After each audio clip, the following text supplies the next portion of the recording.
paano nga ba mag-post ng picture na may kasamang music or music na may lyrics sa ating mga Facebook account. So yun guys, kung gusto nyong malaman, tapusin nyo lang yung ating video at huwag kayong mag-skip. Bago tayo magsimula, kung gusto nyo mga ganitong content at kung bago ka pa lang dito sa ating channel, huwag kalimutang mag-subscribe para updated ka pag mayroon tayong panibagong video na tulad nito.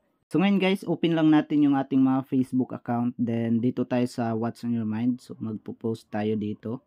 Then itap lang natin ang photo or video. Tapos mamili lang tayo guys ng picture na kung anong gusto nating i-post. Then itap lang natin itong edit. Tapos dito guys, itap natin itong music dahil music yung ilalagay natin.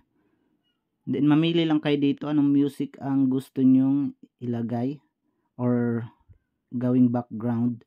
So pagkatapos niyan, pag okay na yan guys, tap nyo lang itong done.